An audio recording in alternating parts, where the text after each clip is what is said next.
আপনাদের সকলকে silent valley tour ভিডিওতে স্বাগত। এই সাইলেন্ট ভ্যালি কালিম্পং জেলার অন্তর্গত লাভা সাব ডিভিশনের কোলাখাম নামক যে গ্রামটি রয়েছে সেই গ্রামের অংশবিশেষ সাইলেন্ট ভ্যালি। অপূর্ব এবং নির্জন নিরিবিলি একটি জায়গা সাইলেন্ট ভ্যালি। এই মুহূর্তে যে যাত্রাপথটি আপনারা লক্ষ্য করছেন সেটি নাওড়া ভ্যালি ন্যাশনাল ফরেস্টের অন্তর্গত এবং উত্তরবঙ্গের যতগুলো জাতীয় উদ্যান রয়েছে তার মধ্যে একমাত্র জাতীয় উদ্যান যা শুধুমাত্র পাইন গাছে পরিপূর্ণ। এই মুহূর্তে রয়েছে কোলাখাম রোডে। এই রাস্তা দিয়েই 14 কিলোমিটার গেলে সাঙ্গে ফলস, আর 11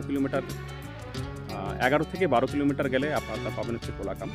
আর তার থেকে কিছুটা দূরে রয়েছে সাইলেন্ট ভ্যালি, যেখানটায় আমরা রাত্রি যাপন করেছি। অপূর্ব একটি জায়গা লাভা, এবং তার সেই লাভার মধ্যেও আবার অপূর্ব আরেকটি জায়গা কোলাখাম। আপনারা যারা কখনও কোলাখাম আসেননি, আপনারা আসবেন, নিশ্চিতভাবে আপনাদের ভালো লাগবে। এই পিছনে আমার বাহন, আর এই রয়েছি এখন আমরা কোলাখাম ফরেস্টের ভিতরে। আপনারা দেখতে পাচ্ছি সারি সারি পাইন গাছ অপূর্ব শোভাবর্ধন করে চলেছে। সত্যি মনোমুগ্ধকর একটি জায়গা, নির্জন নিরিবিলি, বিরাট বিরাট পাইন গাছ, যেখানে ফাঁক পুকুর দিয়ে যখন সূর্যালোক পৌঁছায় সেটা একটা আলাদা শোভাবর্ধন করে। সত্যি অপূর্ব একটি জায়গা। এখানটায় হোমস্টেগুলো যেগুলো রয়েছে সেই হোমস্টেগুলো প্রত্যেকটি এই পাইন কাঠ দিয়ে সুসজ্জিত রয়েছে। আপনারা দেখতে পাচ্ছেন কতটা নির্জন, কতটা নিরিবিলি এই রাস্তা।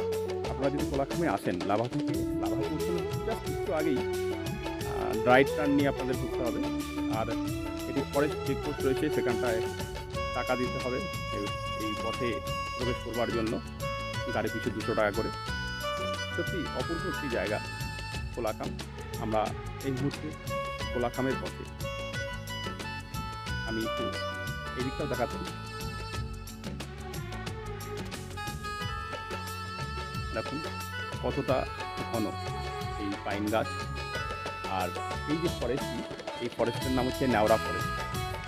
আমরা যেখানটায় ছিলাম অর্থাৎ সাইলেন্ট ভ্যালি, সেই গুটি কয়েক হোমস্টে নিয়ে সাইলেন্ট ভ্যালির যে পরিবেশ, সেই পরিবেশকে আপনাদের উপভোগ করাচ্ছি। বরাবরের স্বভাব, যেখানটায় আমি রাত্রি যাপন করি পাহাড়ে, কাক ভোরে ঘুম থেকে উঠে সেই পরিবেশের নির্জনতাকে এবং সেই পরিবেশের যে প্রাকৃতিক শোভা সেটাকে মন ভরে উপভোগ করি। সেদিনও তার ব্যতিক্রম হয়নি। আপনারাও দেখুন কতটা নির্জন, কতটা শান্ত স্নিগ্ধ এই পরিবেশ।